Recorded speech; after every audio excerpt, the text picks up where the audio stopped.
the introduction. She is also a senior consultant and head of SRCC Children's Hospital, Mumbai. She's been an ex-professor and head of Department of Pediatric Anesthesiology, KEM Hospital, Mumbai, and vice president of IPA National.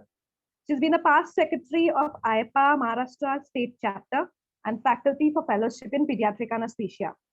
She's a certified instructor, AHA, for ACLS and PALS, and her publications include over hundreds, and which includes 22 original papers. Ma'am, I was going through all your publications, and I was shocked to see so many publications.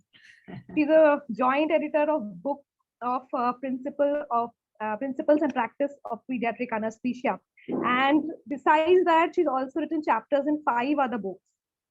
Now, if I keep on telling all the books' name, it'll take a lot of time. So just to keep it short. And she's also been a recipient of Har Gobind Fellowship, IPA Travel Scholarship, IPA Honorary Fellowship in Pediatric Anesthesia. Now, handing over to Madam to continue with her speech. Thank you so much, Surbhi, for that very kind introduction. Thank you also to Sachin and ISA Nanded for this invitation. Sachin has been after me for months, and I just had to say yes to him. I think you are doing a great job. To do every week is not easy, and I think you all are doing a very commendable job. So let me start sharing my screen. So yeah, is my screen visible? Yes, ma'am. And I'm pretty audible also? Yes, yes. Surbhi, you can unmute, and video also you can mute yourself. So streaming will be best for us. I must also thank Daigude Madam, my mentor and guide, for joining this webinar. Thank you, Madam, for just being here for me. So Sachin asked me to speak on pediatric and neonatal anesthesia tips and tricks for private practice. And I bring greetings from SRCC Children's Hospital, where I work currently. So before I begin, let me make a confession that I am an anesthesiologist who's always had an institute-based practice. So I'm wondering what kind of advice I can give to people who are, practicing in private setups. And in fact, in all humility, I say that your challenges and skills are far greater than mine. So because it's probably easy for me or anybody else to do a neonate or a newborn, even a premature one in an institute, than doing, say, even a 3 or a 4-year-old kid in a nursing home. So it is with great humility that I'm giving this talk, and how I've kind of planned it is that I'm not going to be preaching to you or telling you what to do. You know it far better than I do, but I'm going to present to you some evidence. I'm going to share some experiences and talk about some common problems when we are anesthetizing kids, some what to do and what not to do. I would probably take about 45 to 50 minutes, and then I'll be most happy to take any questions if there are any. So let's begin from the beginning, which is the ABC, the airway. So we all know that children are different from adults, and I'm not going to talk about the differences in the airway. We know that. The good part is that when it comes to a child's airway, a true unanticipated difficult airway is very, very rare. So you would look at a child and you would know that this airway is either easy or going to be difficult.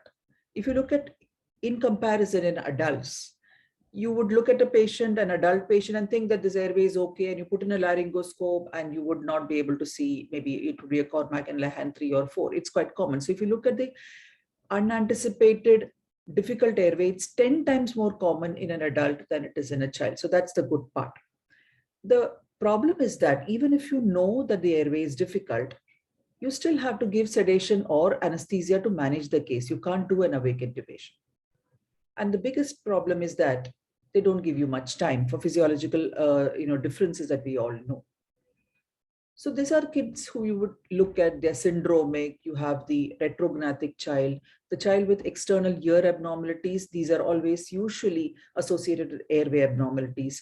Then these clefts, not all clefts are difficult to intubate, but it's usually these bilateral cleft lips with this mobile premaxilla, which are difficult and tricky because your blade keeps impinging on this, and you wouldn't be able to do a very good laryngoscopy.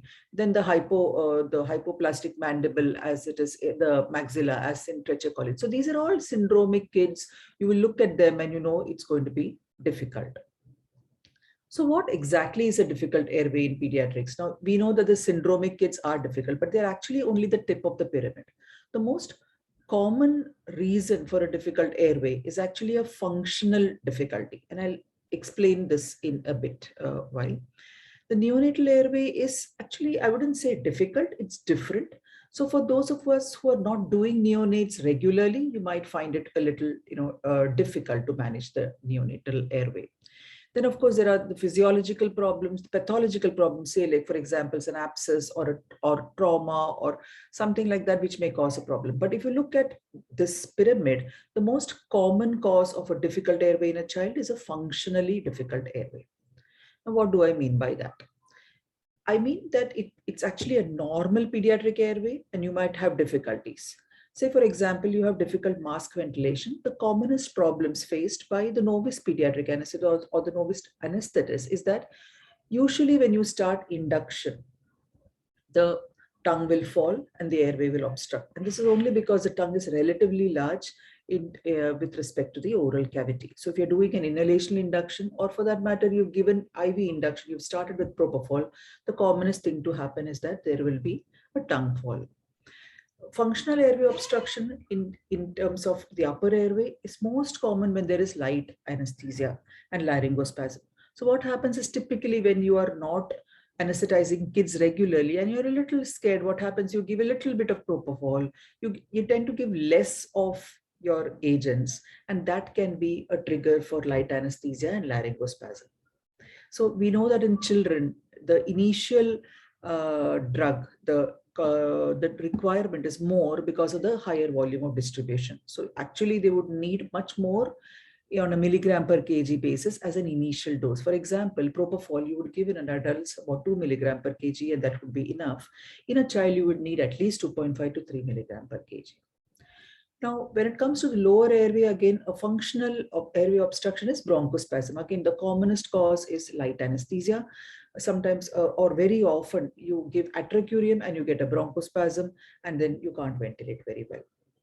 Again, if the mask holding is not optimal, you would end up inflating the stomach, and then that would split the diaphragm and you have a difficulty in mask ventilation. The child would start desaturating. Now, these are the more common problems which are faced. Now, the problem with the airway is so common that there was actually a review article in Pediatric Anesthesia about opening the upper airway. Imagine something like this in an adult journal, it will never be there. So what does this review article talk about? It talked about simple maneuvers to maintain the upper airway: positioning the head and the neck, chin lift and the head tilt, and then they go on to talk about the jaw thrust. Now, why is this in this sequential manner? So this is what would happen. You're inducing the child. You're not getting a chest rise. You would simply extend the neck and do a chin lift. You could do the jaw thrust also, but the problem is that first you need 2 hands for that. And secondly, if your child is not deep, the jaw thrust itself could trigger laryngospasm. So that is the next step. If your chin lift doesn't work, you go on to the jaw thrust. And of course, CPAP, and I'll show you some pictures in a while. And then, of course, the lateral position is very good, but the problem is you can't do it when you're inducing. So if you're finished the case, you're recovering the child, that's the best time to always shift the patient and recover the child with a lateral position. So when you have, especially if you have a child with, say, enlarged tonsils and adenoids, usually the chin lift will not work. So you need either the jaw thrust, or of course in the post-op, you would have the child put in the lateral position. So this is the simple things which we learned from day one in anesthesia, but most important. So this is the chin lift. And what's important here is when you're doing the chin lift or the jaw thrust, that your finger should not be digging into the soft tissues of the neck, because that will surely push the tongue into further up into the pharynx and worsen the airway obstruction. The CPAP. Now, this is with the JR circuit. Most of us have moved on and we hardly ever use the JR circuit. But with the closed circuit, you can give actually more accurate amount of CPAP. You can turn the APL valve to about 12 centimeters of water and give the CPAP. But you can do the same thing with the JR circuit, pinch the other end of the bag and just give a little bit of CPAP so that it splits the upper airway open as the child is going under with sevoflurane, or if you're using halothane, yeah, again, it would keep the airway open for you. Another way to keep the airway open is to put in an OPA, but here you have to be careful that the child is not light, because first of all, you have to size the OPA correctly, and secondly, see that the child is not light, because that can trigger laryngospasm. I don't remember the last time I used an OPA, except of course, if you've got, say, a big nasal polyp, or if there is choanal atresia, then you would have to have an OPA to keep the mouth open. But otherwise, usually if your mask holding is okay, you hardly ever need the oropharyngeal airway. This was an editorial in Pediatric Anesthesia, and it's a very catchy title. It says, cannot ventilate, paralyze. And this goes against our traditional teaching, doesn't it? We are always told by our seniors that you must give the muscle relaxant only if you have confirmed the ability to ventilate the patient. So here, what the editor is talking about is a functional airway obstruction. So what he says is that if you have a patient with an otherwise easy airway, which means you've done the assessment, the airway is not difficult, and for some reason you cannot ventilate the child, then it could be laryngospasm. And in that backdrop or that background, the editor talks about giving succinylcholine and paralyzing the patient, and then you would be able to ventilate. So this has to be taken in that context. But what he's saying is, if it's a functional airway obstruction in a patient who is otherwise not a difficult airway, you must give a muscle relaxant. And this is what the DAS guidelines, the IDA guidelines also say. So moving on to another topic, really speaking. Now, this is a common question which is often asked to me by the parents, and they're really worried about what will happen if you give anesthesia to a very small child, will it harm his brain growth? Is there going to be any neurotoxicity? So what do we tell the parents? Now, the whole background for this is that in the early 2000s, there was a lot of preclinical studies. And when I say preclinical, it means studies on monkeys and rabbits and rats and so on, which showed that when anesthetics were administered to these rodents in their early phase of development, it caused apoptosis, it caused brain damage. So then there was a big hue and cry in the United States, and they actually put a black box label warning on propofol and other anesthetics, saying that this could harm the developing brains. And naturally, everybody got very upset about it. But following that, there were a lot of human studies, and there are a lot of randomized controlled trials. And if you Google PANDA or GAS or the MAS study, these are all very well conducted studies which were conducted in humans. And then the results of these studies were that a single brief anesthetic exposure is safe, and it would be unethical to withhold sedation and anesthesia whenever necessary. So you have to really weigh the risks and benefits of procedures requiring anesthetics against the risk of not treating certain conditions. For example, if a neonate needs anesthesia for an emergency condition, are you going to say that, no, this is going to be causing neurotoxicity and don't do it? So the verdict is that if you conduct an anesthetic well, it is safe and it's not associated with any long-term neurological consequences. At the same time, any unnecessary surgery, for example, a cosmetic surgery, should be probably withheld till the child is old enough. Here, I would also like to add that it's not simple. There are a lot of confounding factors. What about the effect of surgery on the developing brain?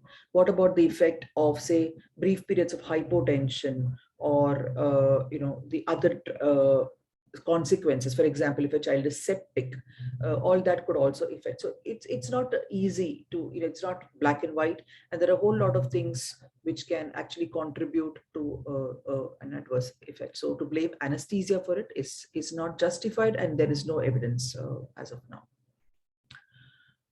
Now, coming to the incidence of critical events in pediatric anesthesia, and this is the apricot study. This study actually was a multi-center observational study. They studied more than 30,000 children across 33 European countries. And they actually looked at what the perioperative critical events, and they found that the incidence is about 5% or so.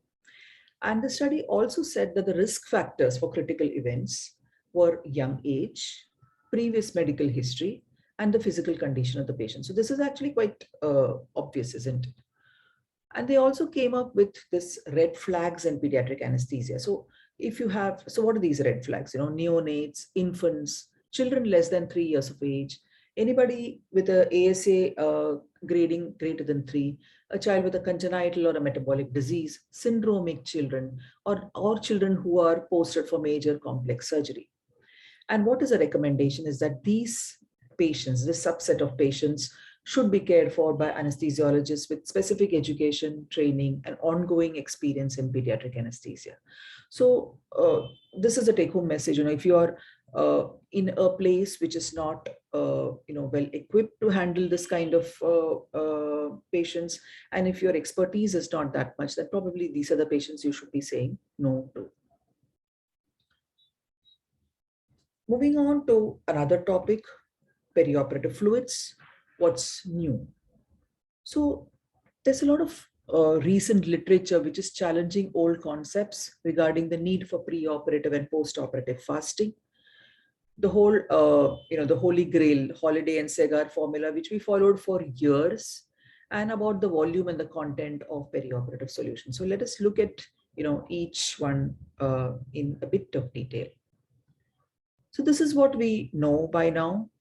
For years, we worried about aspiration, and then we were, we had enough evidence, or rather the lack of evidence, for pulmonary aspiration. And we also knew that the gastric emptying times for solids and liquids and milk were all quite different. And which is why Miller's, this is 2015, the 8th edition of Miller, which very clearly stated that we don't need to fast children for a long time. And now we are following the 6-4-2 rule, which means that you can have the child have a solid food up to 6 hours, formula or up to 6 hours, breast milk up to 4 hours, and 2 hours for clear fluids. This is a standard 6-4-2 rule, which everybody is following up to date. There was also a Cochrane review, again, which followed a large number of children, and there was only one reported incidence of pulmonary aspiration. But more importantly, they also showed that the children who were allowed a drink of clear fluid 2 hours before surgery were naturally less thirsty, they were less hungry, they were less irritable, and more importantly, there was not no higher gastric volume than those who fasted longer. So basically, this review also told us that you could give the child, rather you must encourage the child to drink clear fluids up to 2 hours before surgery. The whole perioperative experience is also much better, not only for the child, but also for the parents and the families. Then came the point of care ultrasound. And here we got a whole lot of information. Now, if you look at these images of ultrasound, like this is the, I have it marked for you here.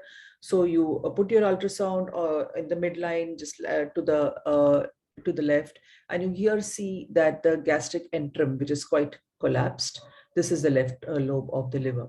So now you look at it, and there are a lot of studies looking at gastric ultrasound after clear fluids, after solids. They studied gastric emptying, and this is what it is. So here, this is the antrum, which is a little bit distended with air, maybe a little bit of faulty mask ventilation, or maybe the child has had aerophagia after crying. We don't know.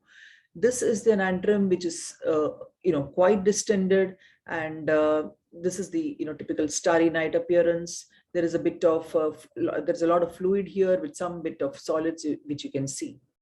This is an antrum which is completely quite filled with solids. So this is a recent meal. This is again an antrum which is quite full. There are so there is a solid component, and there seems to be various, the echoes are quite different, which probably means that there is maybe different kind of solids with different gastric emptying times. So this is how you can actually use gastric ultrasound and see how, whether your child is actually, okay to undergo anesthesia, or rather is he fasted enough. So basically what they did was, there was a lot of study using gastric ultrasound. And in 2018, the European group came up with this consensus recommendations. And they said that we don't really even need 2 hours for clear fluids, because clear fluids are going just by the stomach as quickly as 1 hour. So they have recommended the 6-4-1 rule, where of course solids we stick to 6 hours, breast milk 4 hours, but you can offer clear fluids up to 1 hour of surgery. And now this latest paper from, in the European Journal of Anesthesiology, this was published about last month. And what they did was, they again looked at, the whole lot of, this was actually a consensus opinion which has been published. And what they said was, what's changed here is that again, solids remains the same, 6 hours, but they have differentiated between breast milk and formula. And they say that it is, so breast milk is a lot of water, actually. It's almost 80% water. So they say that you can actually, it's okay to fast only 3 hours for breast milk, 1 hour for clear liquids, like the previous consensus guidelines.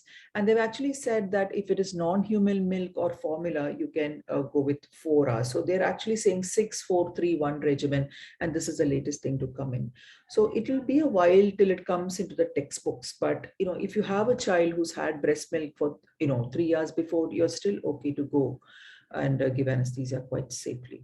When I say all this, you must also look at what setup, you're working in, and also look at, whether your patients are able to follow these instructions, okay, and are they, actually, so, you can't mix breast milk and say clear fluids or other formula and clear fluids. So you have to be very careful when you're, going with these regimens. But say, if you have a good, say for example, you have a family who's understanding and you are very sure what they're, they're following your orders, you can actually offer them the 6-4-3-1 regimen with a lot of benefits for the child and the family as well. Moving on to the perioperative fluid management, this is again what we always do. We have the deficits to correct, we have the maintenance, and then we have the replacement. So this is how we calculate and give fluids.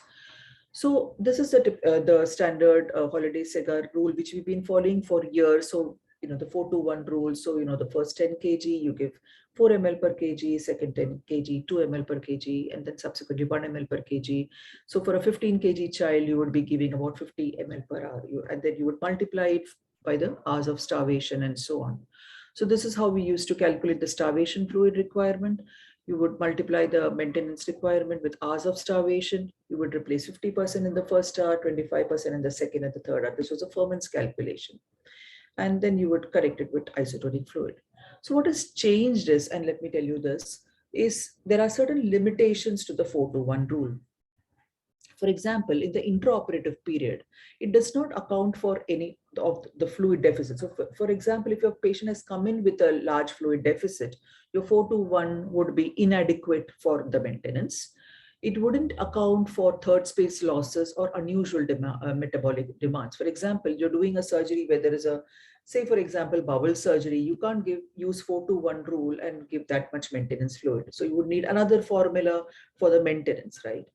Also in the post-operative period, if you continue to use the 4-2-1 rule, there is again a problem, because what happens is the ADH, which is released during surgery in response to surgical stress, leads to actually fluid retention, which continues into the post-operative period, and then your patient will have fluid retention and hyponatremia. And this I'm going to elaborate because this can cause a lot of problems.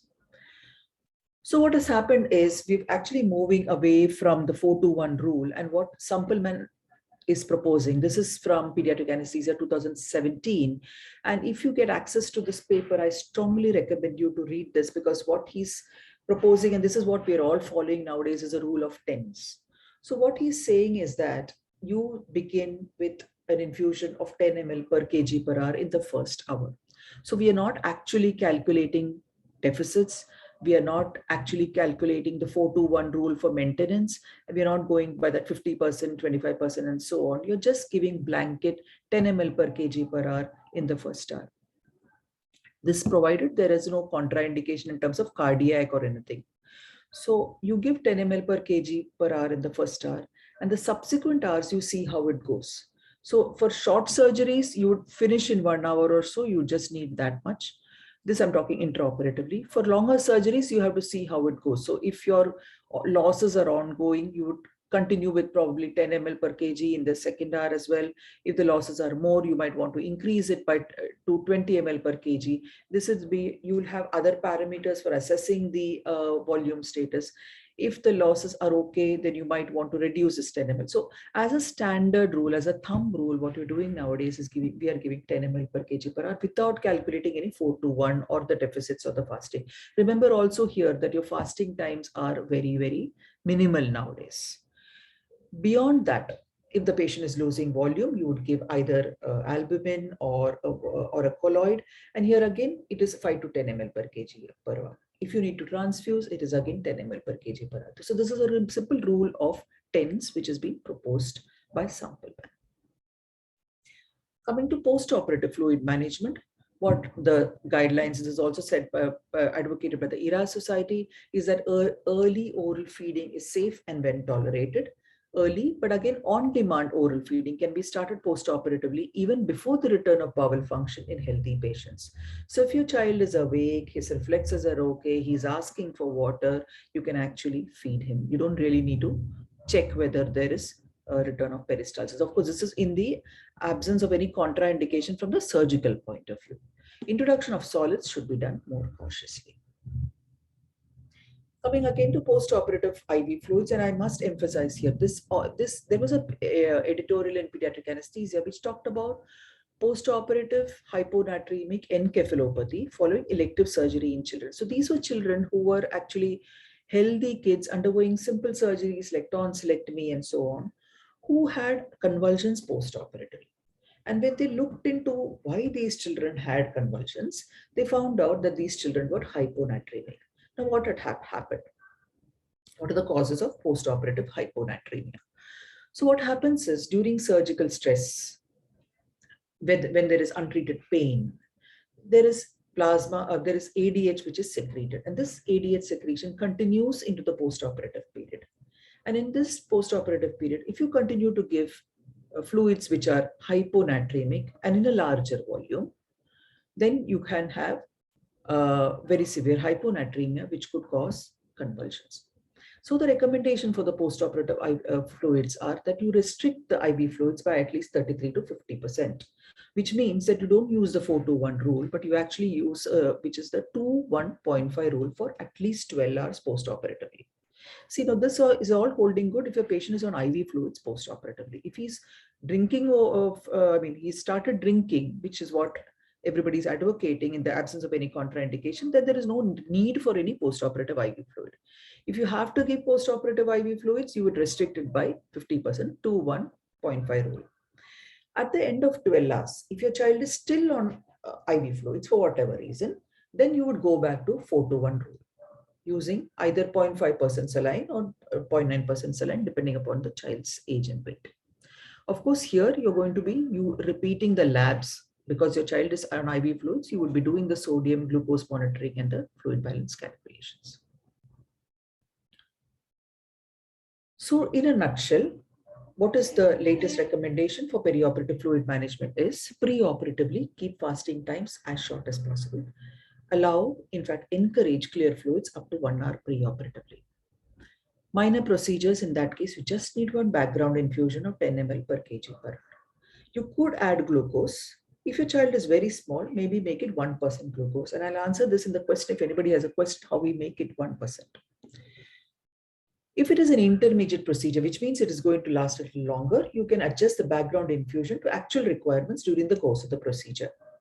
You can add, this is of course balanced salt solution for any additional fluid. So we are talking about isotonic fluids throughout in the perioperative period. You would add colloids if there is an additional requirement for fluid.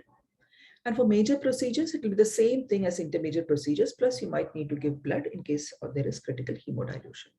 Post-operatively, allow children to eat and drink as soon as possible if there is no contraindication from the surgical side. Moving on to the moving on rather away from IV fluids, we talk about preparation. Preparation is key. Before your patient comes into the OT, your OT has to be completely ready. Quite different from an adult, where an adult will walk in and then you will put an ECG lead, you will put an BP cuff and so on and so forth. Here you can see that everything has been kept ready for the baby before the baby has come in.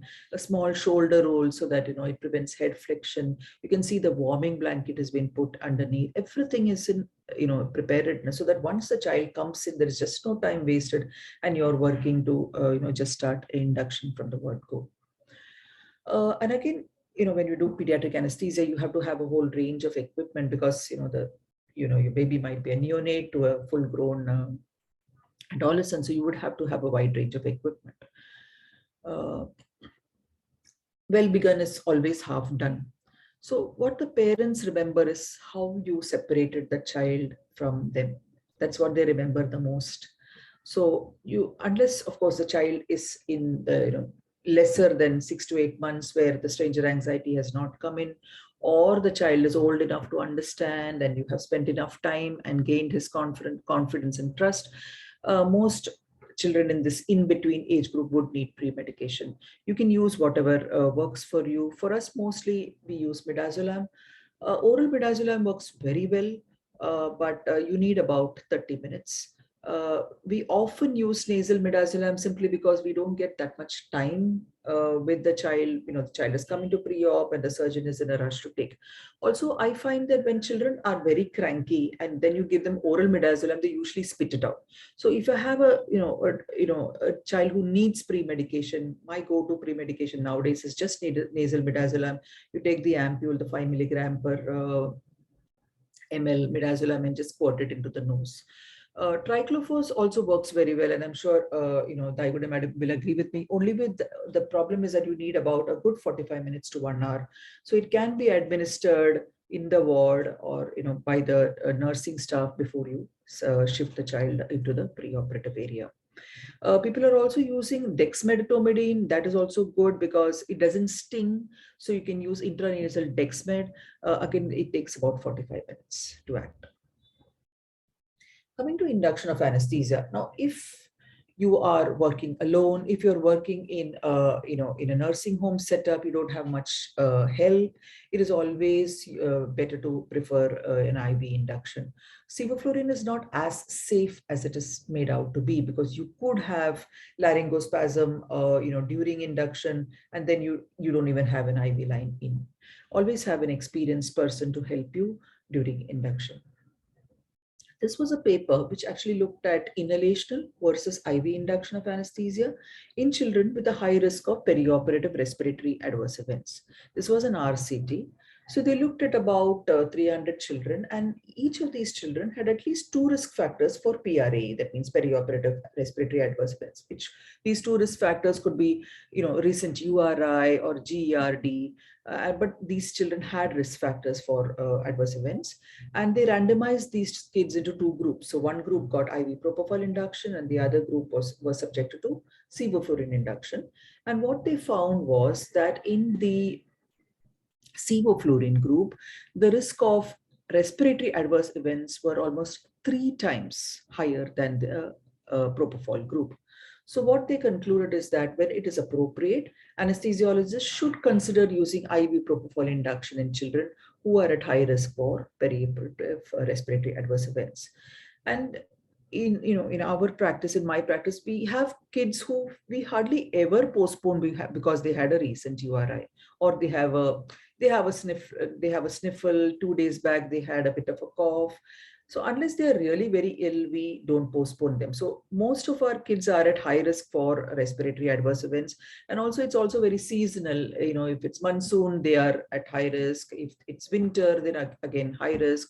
If the air quality is bad because of festivals, Diwali, they are at high risk. So practically, I think every child is at high risk for respiratory adverse events. So if you have a choice, IV induction is always better. So what can go wrong with an inhalational induction? Because we say now we have sevoflurane, we don't really have to worry about bradycardia, we can quickly induce them. The problem is that as they go under, they obstruct. Here, simple maneuvers like correct positioning, a chin lift, CPAP, jaw thrust. If you need an OPA, you can use it, but be careful about, again, triggering laryngospasm. They will also start hypoventilating because they're going under anesthesia. This is a time when you have to gently assist ventilation. But here you have to be careful of two things. One, don't be very vigorous in your bag mask because that can inflate stomach and cause worse problems for you. And secondly, during this time, if your SIVO is on high and you're assisting ventilation, you can actually cause a tremendous fall in cardiac output because you're actually pumping sevoflurane into the child.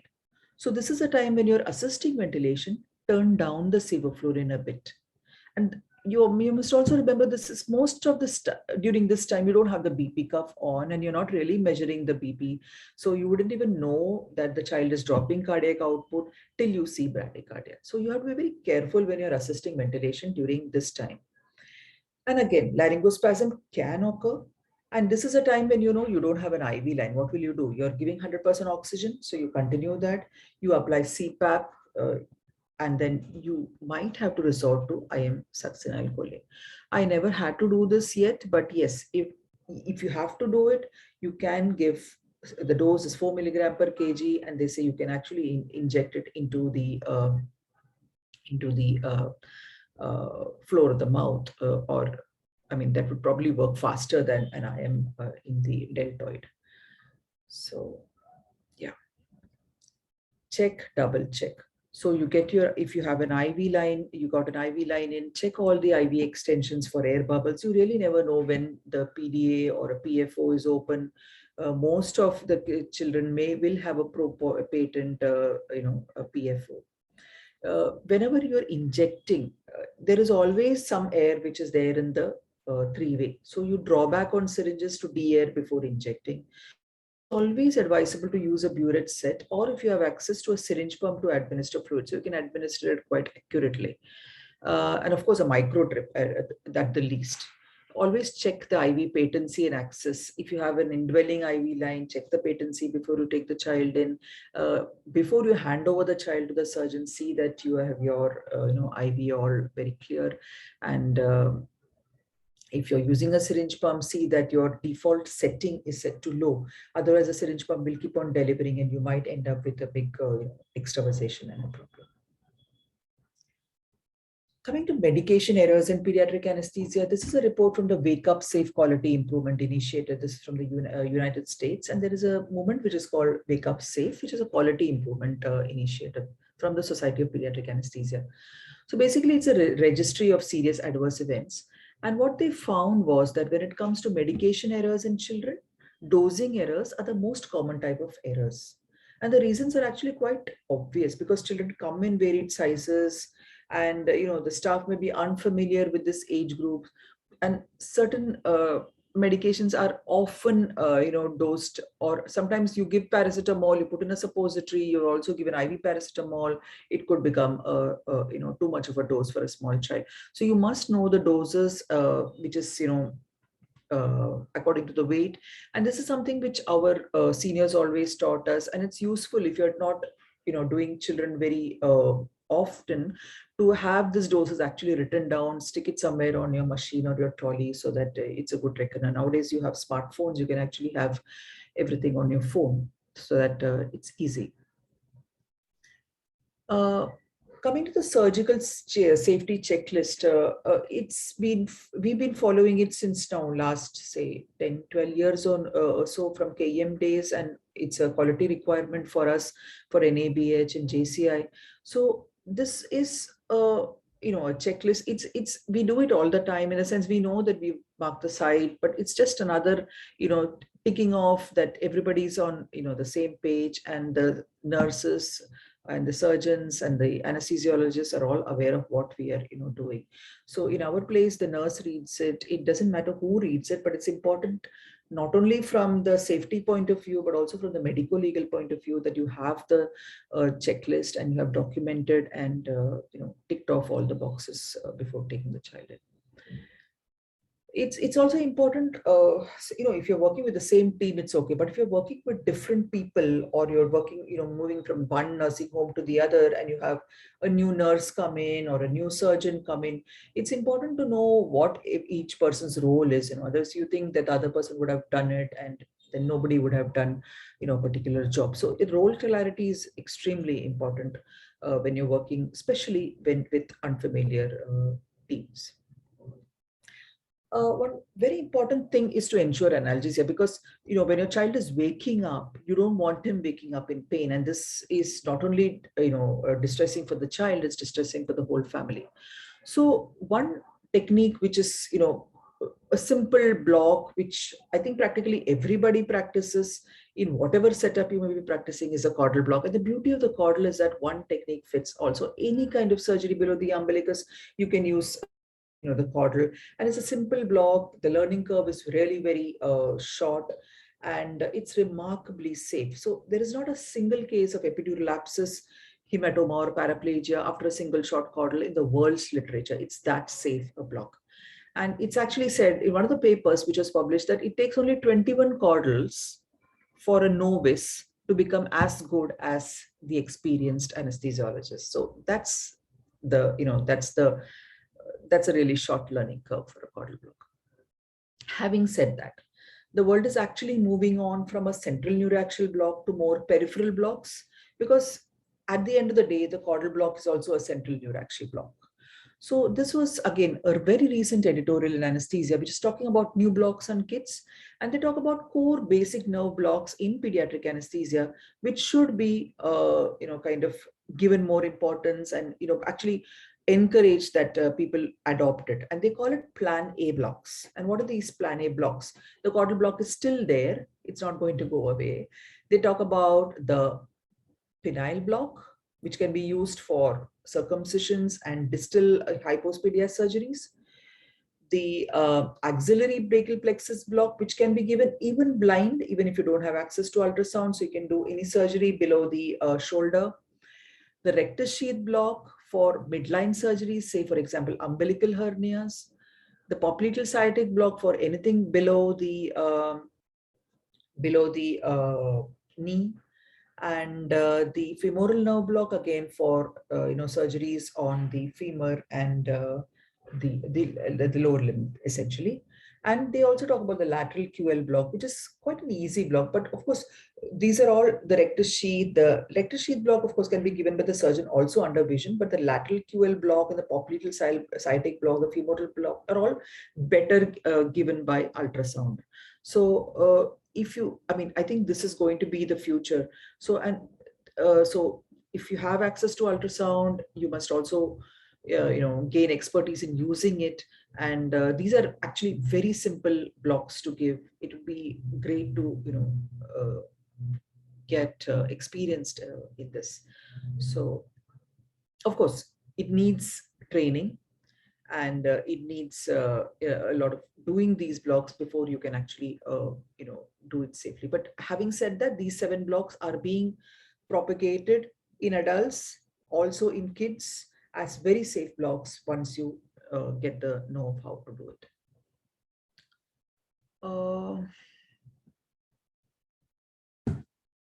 Okay, moving on. These are the last few slides I have. This is from a famous movie, of course. I always quote this. I put this slide up because I had a junior resident many years back when I was at Nair Hospital, who would say that I'm not scared of intubation, I'm scared about extubation. So what are the problems at extubation? So this is from the 4th NAP audit, the National Audit Project from the UK. And they actually said that a third of events, that means, occurred during emergency and recovery, and airway obstruction was the leading cause. So, and so they say that the recommendation is that this phase of anesthesia, which means emergency and recovery, needs to be recognized as a period of increased risk and planned for. And what happens is during induction, the the conditions are more or less quite controlled. You have an IV line, you're doing a mask induction, you're also quite alert and vigilant, everybody is there.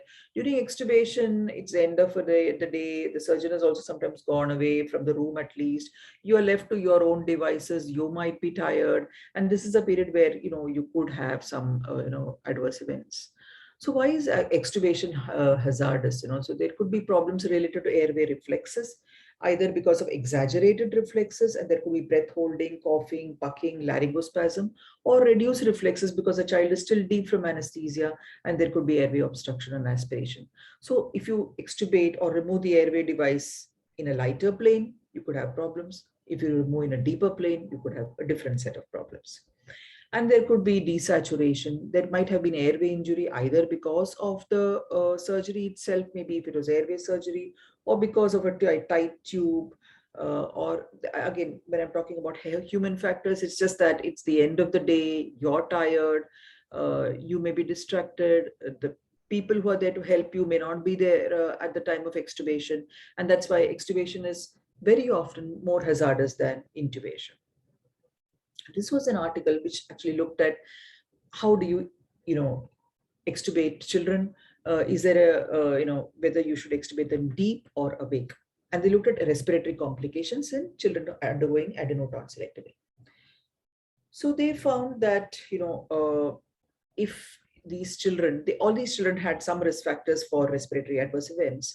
And they found that when patients were extubated awake, there was more incidence of coughing. But if they were extubated deep, then there was airway obstruction, which was of course relieved by simple maneuvers. And they found that there was not much difference in oxygen desaturation in either of the techniques. So they concluded that overall, there was not much difference whether you extubated deep or awake, and that both techniques may be used in high-risk children undergoing adenotonsillectomy. So by extrapolating it, basically you can extubate deep or extubate awake, depending upon your choice. Personally, we as a team, usually pediatric anesthetists, we will extubate deep because we are happy to have, the child come out in a little without being, too much of struggle. So if you're doing deep extubation, what should be the technique? First, of course, you have to clear the airway of secretions, because if your child is deep and there are secretions, it could trigger laryngospasm because it's going to go into the larynx and irritate the larynx there. And also more important is make sure the patient is actually deep. So you may be thinking the patient is deep, whereas actually he's in stage 2. The child should be able to breathe spontaneously without support. So what we do is say, say for example, if it's an LMA, you are on say a PCV or a VCV mode, we switch to pressure support. We make sure that he's breathing okay on pressure support, and then you actually go to manual ventilation and see that he's able to breathe spontaneously. Then you would suction and just remove the LMA. You might want to insert airway adjuncts before extubation, maybe an oropharyngeal or a nasopharyngeal airway, but personally, I don't do that. You would give 100% oxygen. If you're extubating, beware that there might be some breath holding, which you should be able to manage. You will have to maintain the airway patency because you remove the airway, the airway device deep. So very often you would need at least a chin lift to maintain the airway and supplement oxygen till the recovery is complete. If at all laryngospasm occurs, how would you manage it? And this is important because it's a fairly common complication which happens to the best of us. So there is a stepwise manner to manage laryngospasm. You would give 100% oxygen with CPAP. Here the CPAP would not be more than 10 centimeters of water. Do not attempt IPPV. The natural tendency is chest is, there's no ETCO2, you try to give IPV. The problem is the larynx is closed. You would insufflate the stomach and make problems worse. You avoid further instrumentation of the airway. So don't try to put an OPA or anything like that during that point of time. If this is not working, quickly move on to the next step, which is propofol. Here, if the propofol dose is very small, it is less than 1 milligram per kg. If propofol is not working, quickly move on to scoline. So you should be able to gauge what's working. If propofol, when I say it's not working, laryngospasm is not breaking, start falling, bradycardia setting in. Before that, you should have given your scoline. Again, the dose of scoline is a very small dose. About 0.5 to 1 milligram per kg is okay. This is probably the time you would also give atropine because, if there is bradycardia setting in and you're giving scoline, you would want to give atropine as well. If you've lost the IV line or you don't have an IV line during induction and this is occurred, technically it had succinylcholine can be given intramuscular, it can be given submental or even intralingual. They talk about pressure in the laryngospasm notch. I personally think that you're anyway giving the CPAP using the jaw thrust during that time. So automatically the pressure is also being given. So it's not like it's one intervention you're doing to the exclusion of everything else. You're doing everything in conjunction. So this is my last slide. Just leaving you with some do's and don'ts, the 10 commandments, if I may. It's most important when to say no to the surgeon. So if you're the setup is not equipped, remember the red flags in pediatric anesthesia, it's okay to say no, that we can't do this patient here in this setup. Maybe you need to refer to a higher setup, or maybe you want to say that the child has a recent URI. I don't think it's comfortable to do him. Maybe we should defer for a week or so. I think it's most important to choose your surgeon wisely, because if you're working with a good surgeon, 90% of your job is done. It makes really life simple for you. Forewarned is definitely forearmed. So know your patient, do a good pre-anesthetic check, and you'll be surprised how much information you can get from your patient if you simply talk to the parents and spend time with them. You'd come to know everything from history of prematurity to allergies. Ask about every small thing, and that all can make a huge difference to your to how your patient behaves under anesthesia. Trust your gut feelings. They're called gut feelings for a reason, and they're usually very accurate. So if you feel something is off, you have to dig deeper and see what is the real issue there. Begin well. So parental communication, talk to the parents, separate the child from the parents with whatever measures you're using, and you've then won half the battle. Do what you're familiar with. So if you're not comfortable putting an LMA for a case, it's okay to intubate. If you're not, say, comfortable giving a block, it's okay to give a caudal. If you don't want to give a popliteal sighting, that's okay. Do what you are most comfortable with. Check, double check. Have help at hand always, especially when you're working single-handedly in smaller setups. It's always better to prevent problems than manage them. So try and do that, and always remain updated. So nowadays there are so many places you can go to. My hospital, for one, we are always open to observers. We have had people come with us and stay with us for a week and observe what we do. So if anybody is interested, you're happy to visit us any point of time. Just reach out to me, and I'm sure there are so many other places you can go to and just see what is being done and make the best of what is available. So I think I'll just leave you with that, and thank you for your attention. I'm happy to take any questions.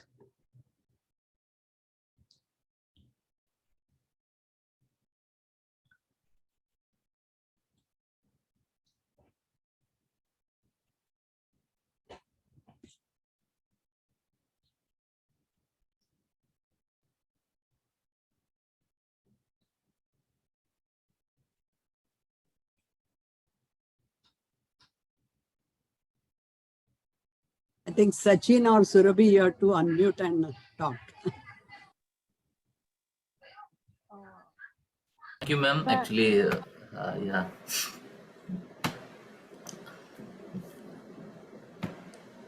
So can I Ma'am, ask it's a very question? wonderful talk. Yeah, so you can. So actually, I must, it's kind of a mixed bag, so I was not very sure how much I can put into a 40-minute talk. So I just kind of put in a mixed thing, which would probably cover most aspects of pediatric anesthesia. Yes. But if anybody has questions. I wanna take one in Q&A box, one question from Dr. Naresh Paliwal, sir. He's from Amravati. Sir is president at present, Amravati branch. Sir is asking about Dex kit. Sir is using it, and he published, I think he did one, what I mean to say is, he made one case paper or like that, and he's very much sir is work in DexKit a lot, and sir did a last case meet also on that. Sir regularly use DexKit in periphery areas, and that was a very wonderful drug what sir mentioned, and I'm also using that drug nowadays with DexKit. So you're talking about Dexmed and ketamine? So people like periphery people, they don't have sevoflurane like drug is very costly. So two questions on same, I think from in chat box also Survi also asked same question. Okay. It's a mixture of dexmedetomidine and ketamine, right? Yes, ma'am, yes. So what kind of procedures or surgeries are we talking about? Sir, you can unmute yourself. Naresh Paliwal sir, if you are, sir is there. Sir, you can unmute yourself if possible. Sir, using Okay, so I got the question. I think Paliwal sir is talking about DexKit as a nasal, as a pre-med. That's what is it? Is it? Is it about pre-medication with DexKit?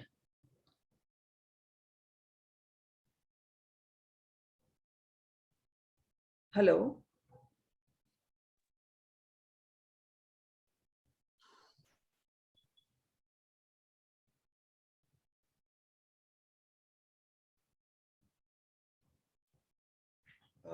Am I audible?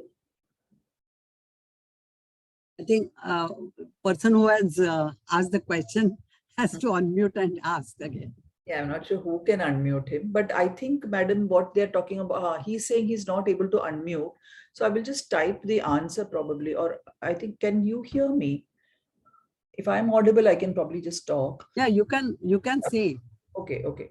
So basically, I think what Paliwal sir is talking about is pre-medication, nasal pre-medication with DexKit. And I think it's a great idea because nasal midazolam is definitely irritating.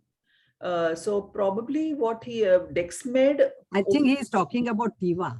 No, madam, in the chat box, na, he's talked about nasal midazolam is irritant nasally. How about DexKit is the question. Okay. So I think it would be a great idea because Dexmed, if you're using only Dexmed as nasal pre-med, it would take 45 minutes. If you're probably combining Dexmed and ketamine, I haven't any experience in this, but I think probably it will work faster. My only thought here is, will that also cause a bit of secretions because you're putting ketamine, So, well, I'm not sure about that. And secondly, there is one small concern about ketamine being a neurotoxic. So I don't know about nasal, this thing, but I'm sure if it's working for you all, it's working well. Actually, I have not heard about ketamine given intranasally. Yeah, neither have I. It's given orally, yes. So some other. But one can easily give Dexmed 2 mics per kg as a pre-med about 20 minutes before, and it works wonderful. Nasally, no, madam? Yeah. And it's a very small quantity. Yeah. You just, in a 1 cc syringe, you can just dilute it just to make it half cc and then put it in both sides. Because the Dexmed, it comes in a stronger this thing. Yeah. So the quantity is very less, yes, and it's easy to administer. Right. There is another question here. Dr. Murali's asked about airway edema, laryngeal edema management. To answer that, probably I think again prevention is more important than management, because if you put too tight a tube or too large a tube, then you are inviting airway edema. So what happens is when we put uncuffed tubes, we try to put a very large tube so that there is no air leak. That can cause problems. Also, if there are a lot of head position changes, again airway edema will come in. So if you're putting in a tube, it should not be too tight. That is one dictum number one. Secondly, if you have any surgery where you think there will be a lot of position changes and this thing, it's also okay to put in a micro cuff tube if your patient is affording, it doesn't cost that much. So microcuff tubes are quite good. And if you're using a microcuff tube, again, then you must measure airway pressure. You can't just inflate this thing. So you hardly need 1 ml for inflation. So that would be my answer. There is another question saying that even when we give regional anesthesia, we have to keep children sedated continuously. What should we prefer? My go-to drug is dexmedetomidine IV. So we start an infusion, and just 0.5 mics per kg per hour works beautifully.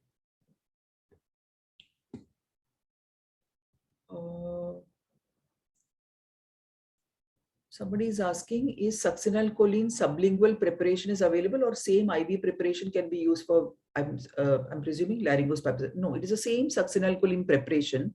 If by God forbid you don't have an IV line, or your IV line has gone out and child has developed laryngospasm, then you can technically give sublingual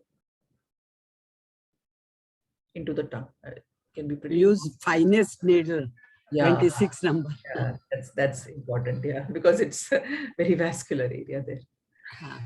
Okay, Dr. Paliwal has replied, not only for pre-medication, he's talking about Dexkit, but for all types of procedures as procedural sedation, as IV, intranasal, no secretion, as Dexmed has nice drying effects. Yeah, that's true. And Dexkit maintains airway tone and integrity, so useful in difficult airway situations. I think it's a great idea. Yeah. Ma'am, can I ask a question? Yes, yes. Yeah, ma'am, I want to know what would be your sedation protocol before giving regional anesthesia? Like before giving spinal, you need the kid to be still, during giving spinal anesthesia. So without sevoflurane and fentanyl, if we do not have these things available, if you don't have sevoflurane and fentanyl, then ketamine. Simple answer. Only ketamine, ma'am, it doesn't work. I mean, just to keep the, when you prick the kid, give the spinal. That is because, yeah, that's what I'm saying. So the initial dose of ketamine is a little high, so you have to give ketamine properly. So I will have an IV line, I will give midazolam, IV midazolam, and then I would give ketamine.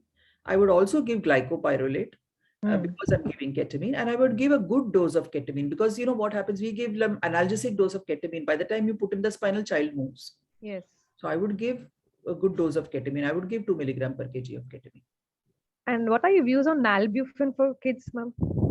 No, haven't used it. Okay, because I've been using it.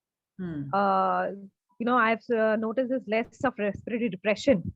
Okay. And the choice was Fortwin versus nalbuphine for me. Oh. Yeah. So then when I started using nalbuphine, now I have stopped. I think I'm only stuck on to nalbuphine, not even tramadol now, because I think tramadol gives less of analgesia.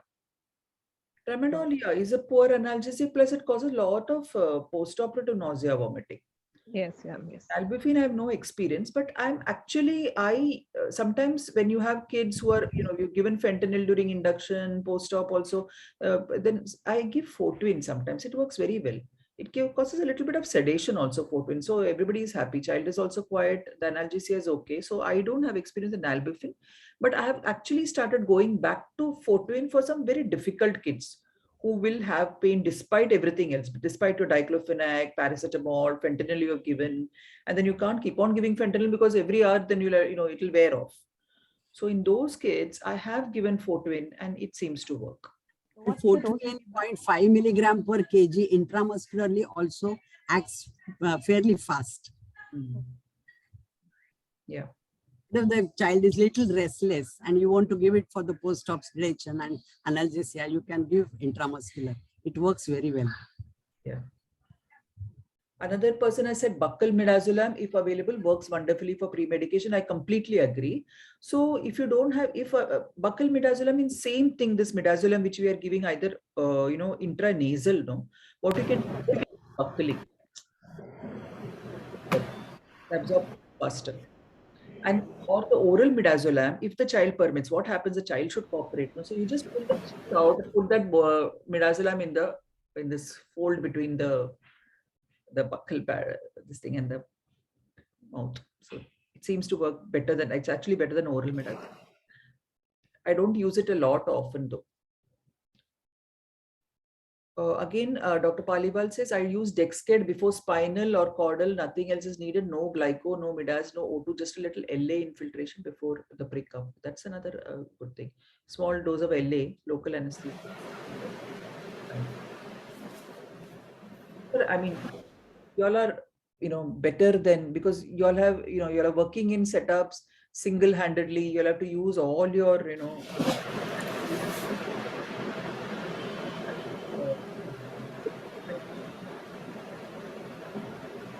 Ma'am, last time Vibhavari Naik ma'am came on our platform that she told us she uses regularly RL for pediatric patients above 5 years. Below that, she uses one part of dextrose, and almost RL she uses regularly. Yes. What do you say on that? Totally agree with her. You are using also as a background fluid for that only regularly? All the time. Because there is one question, is Isolite P a good intraoperative fluid? No. No Isolite P in the OT. There is no Isolite P in the OT at all. So in the OT, the fluid is isotonic fluid, which is ringalactate. I use plasma light if I have to give large volume infusions, like for example, there is a liver issue, or I'm giving large volume this thing, I would use plasma light. But again, that is isotonic. So that's a different topic by itself. But yes, RL is my go-to fluid even for neonates. So the smaller child, I would add, 1%, make it 1% or 2% ringalactate. If it's a neonate, depends upon the case also. Neonate coming for hernia, say, I will just give 1% RL or 2% RL and do a blood glucose, of course. But if a neonate is coming, say, for obstruction, then I would have the background infusion, means the NICU fluid on board. Like I would be continuing the 10% dextrose or 5% dextrose, which he's come from from the ICU in one IV, and the other second IV line I will give RL. One question from I think one question in it is covered, ma'am. Laryngeal edema due to manipulation by surgeon. It's covered. Yes. Laryngeal edema, yes. I think I partly covered it. So first, I just said that prevention is better. So you have, that's important. If it occurs, post-op crew, basically management is adrenaline nebulization. So you can give steroids also, but steroids will take some time to act. So you can give IV dexamethasone, but what works immediately and well is your nebulized adrenaline.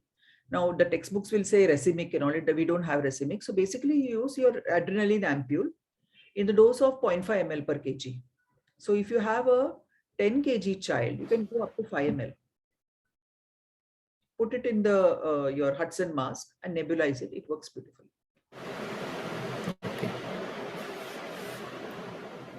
Tap block for laparoscopic surgery. Yeah, we give a lot of tap blocks for So I mean ultrasound guided, of course, but yes, we use tab blocks for laparoscopic surgery. So we many years back, I mean, this was of course before tab blocks and ultrasound. I had done a comparative study where we compared caudal block versus rectal diclofenac paracetamol suppository for laparoscopy. And we found that the analgesia was equi-efficacious. So then from then on, I started moving away from caudal, because caudal is ultimately a central neuraxial block. So when the surgeon is going minimal access surgery, we shouldn't be really going central neuraxial blockade for laparoscopy. So we actually started doing port site infiltration and all. Now then ultrasound has come, we can actually do it under vision. So we give tab blocks for laparoscopy. We can even give QL blocks and all, but there's little more advanced blocks. So QL works actually better than the tab block, because you get better analgesia from of the abdominal wall. Plus it gives somatic analgesia also, visceral analgesia also. So suppose you have got very complex laparoscopy where you need visceral analgesia as well, then the QL is better than the tab block. But of course, these all need ultrasound. With this continuation, what drug do you use for blocks? For which block? What drug do you use for blocks? So local blocks. Bupivacaine, 0.25% usually, and a combination most often, depending on what type of block I'm giving. I would either give plain bupivacaine 0.25%, Or if I'm giving a caudal, I would add lignocaine adrenaline also because I want a faster onset. Most of the time, I would add an additive, which my go-to additive is clonidine. Clonidine in the dose of 2 mics per kg.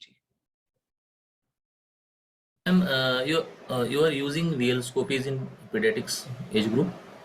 You know, in your cart we didn't see VL scope, video laryngoscopes. We do use video laryngoscopes if it is indicated. So this cart was from an older picture. Yeah. So in KEM, we had access to the CMAC. So that is my most favorite video laryngoscope. I think it is the best in the market, although I have no disclosures here. But the place where I work now, we have got the McGrath. So yes, video laryngoscopy is a great tool. So whenever there is a difficult airway, but right now what is happening is if I have a real difficult airway, I go straight for the pediatric fibroscope, the flexible fibroscope. Okay.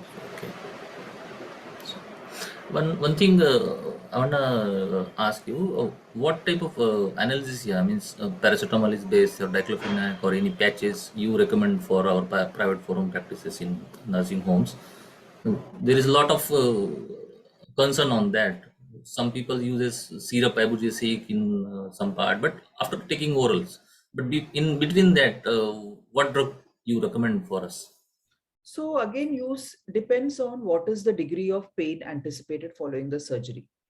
One medication you should always give, I feel, is paracetamol, always, because that is a low risk kind of medication, and always usually after surgery there'll be sometimes there is some febrile reaction, so it takes care of both things. So paracetamol definitely. If the surgery is a little more moderate pain is going to be associated, I would add diclofenac. Only thing is we usually avoid diclofenac in less than 6 months of age. So paracetamol, then diclofenac. If the child is going to start orals, then ibugesic is okay. If you need more analgesia, then I would have given a block also. So say a caudal or whatever block, depending upon the surgery. A caudal is a simple block, which I think which can be performed in any setup by any practitioner. More major surgery, then of course we'll go for catheters and things like that. Beyond that, yes, if you need something like say a rescue thing, SOS something, then I think Fortwin is a very good option. Tramadol is also an option depending upon your preference.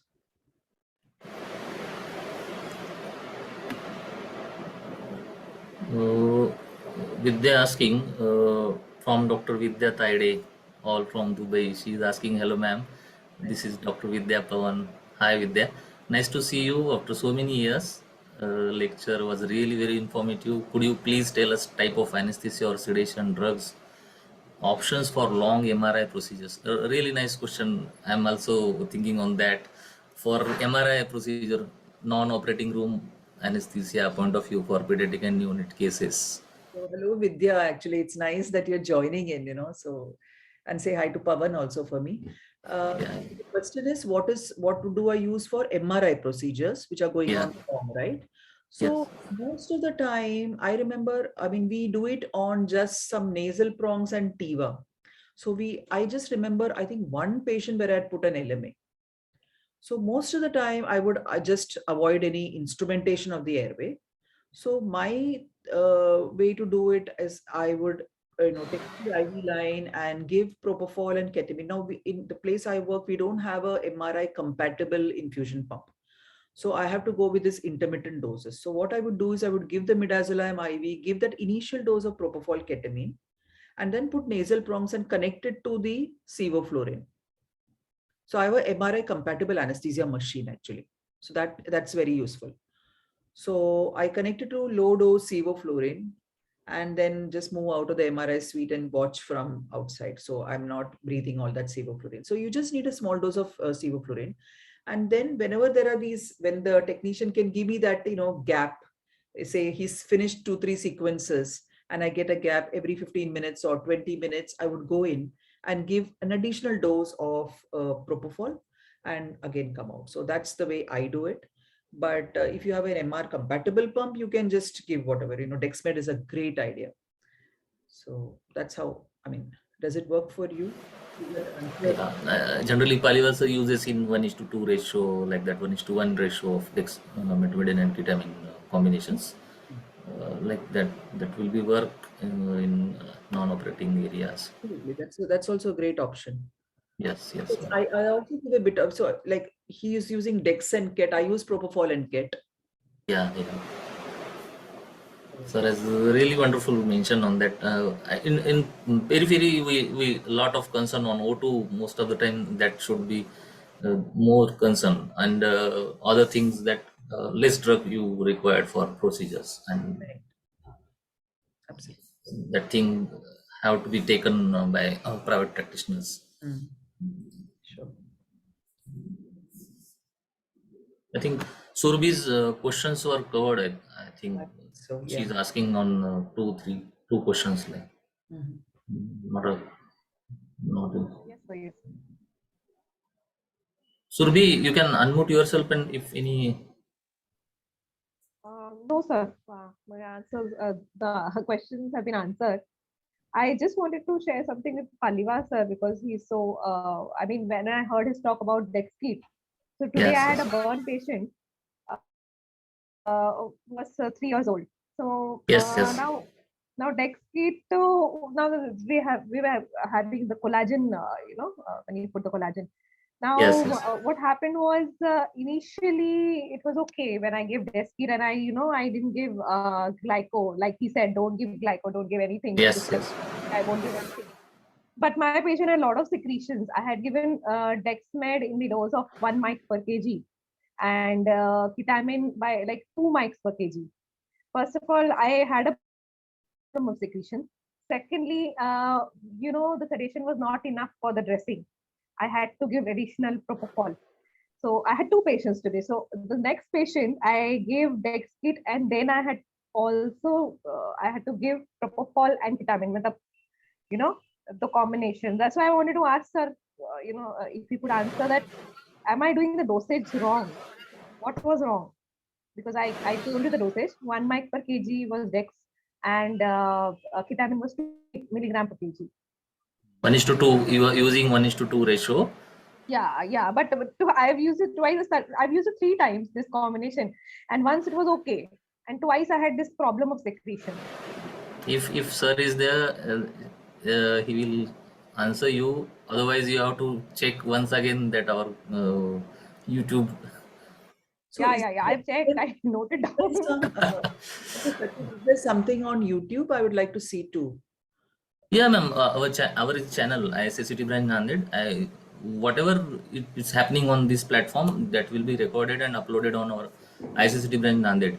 And other people who are not present at the moment, they are in doing cases, they can see and watch these videos after, and repeatedly they can watch. So many minor things that will be captured on repeated viewing of the videos. I'd like to see first get. I will share with you, ma'am. Definitely, I will share with you. Thank you.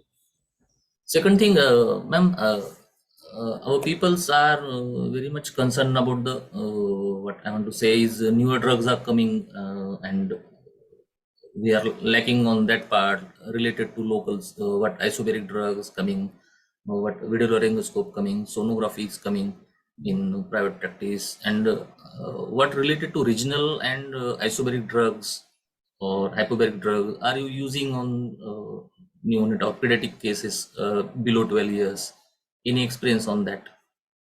I'm not using isobaric yet. Ultrasound, of course, all the time. But specifically, you're asking me whether I'm using isobaric. Hypobaric drugs on regional anesthesia in below 12 years cases. This isobaric thing is used for segmental spinals and all, right? Yes. We don't do that much of spinals. Now, the only spinals I do are for premature, ex-preemies who come for inguinal hernias, those neonates. It is, I haven't used isobaric. No. What we are very much concerned on appendix patient below 12 years, and sometimes heavy drugs we are using, sometimes it goes on higher side, sometimes it will become lower side. So people are using different drugs. Now even anaemin or ropivacaine is coming. So that point of view, I'm asking any literature or something to share with us or something like that. No, I think I'll have to read up about that, honestly. And the thing is, our appendixectomies are all laparoscopic appendix. Yeah. Still, ours are open, but now we are shifting to lap. Yeah. Ma'am, any for even laparoscopic appendix you mentioned, you did in regional anesthesia? No. I've never done any appendicectomy under regional. Oh, sorry for that. Sorry. It's our teaching that we should do in GA, but it's a now private forum, so I'm asking this question. One question, I think Naresh Paliwal sir mentioning, usually if more of ketamine is added, then the effects of Surbi sir has answered your question. Usually if more of ketamine is added, then the effects of ketamine may predominate psychotic reaction and secretions. Little propofol is needed in very painful procedure in very high anxious patients. Yes, I use Dexcate, and really, madam, it's very wonderful drug. Post-op patient was very calm and quiet. Okay. And even anesthesia was covered with that. Even very less anesthesia needed for these patients. I use in hernia case. Yeah, we also use a lot of dexmedetomidine. It's just that I've not combined it with ketamine that often. Where I would use it is for a lot for airway procedures. We use Dex-Ket. Again, I'm thinking I'm not combined in the sense Dexmed infusion is going on, and I would also give intermittent ketamine. That's the way I use it. I don't. Sir, actual thing is, sir, give in one syringe dexmedetomidine ketamine in one syringe, 10 ml syringe, something like that. Yeah.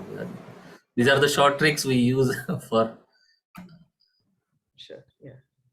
Overall, I think no questions from our non-operating wala bhi ho gaya, ma'am. Ekdam easily Vidya has mentioned that thing. Even today's session, Sachin Sasani is also joined from Dubai. Hello, Sachin. I saw that. More of the Nair came on our platform, but you cannot see them. They are on attendees list. Even Nikita is also joined. To mention you who people are joined, so I'm just mentioning their names. You can. Yeah, thank you so much, Charlotte. Thank you, Sachin, for giving me the link. Thank you, ma'am.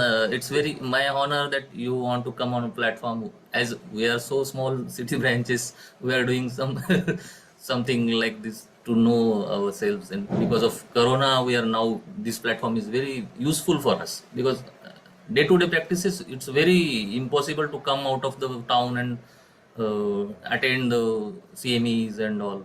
So it's very easy for private forum, and all these things able to record it. That is not happening in offline also, and this one will be very much valuable information. Whatever given by ma'am, it will be heard by repeatedly by our forums. So it will be very best thing. Advantage. Great advantage. Yes, ma'am. Yes. But if anybody from your association or Nanded or any of your friends want to come and visit us at my hospital, stay with us for a week, we make the stay arrangements, and it's quite possible. So if you can spare time like that also, it may be useful. So we. Yes, I will appeal to my ISA city branch members. Whoever wants to join with ma'am for neonate and pediatric cases, please do that. And if you have a problem, you can contact me. I will do that things. Sure. Okay. So this one is a forum for our all Marathwada peoples. We have almost Nanded, Parmani, Latur, Beed, Amba, Jogai. So these people easy to connect with us, each other, and this one is platform for them. Thank you, ma'am. I will conclude this session. It's a very nice thing, and we lot of learn from you on this evening. Thank you. Happy weekend for you. Thank you, Sachin. Thank you, all of you. Thank you for attending. Thank you, everyone. Thank you, ma'am. So, good night, ma'am.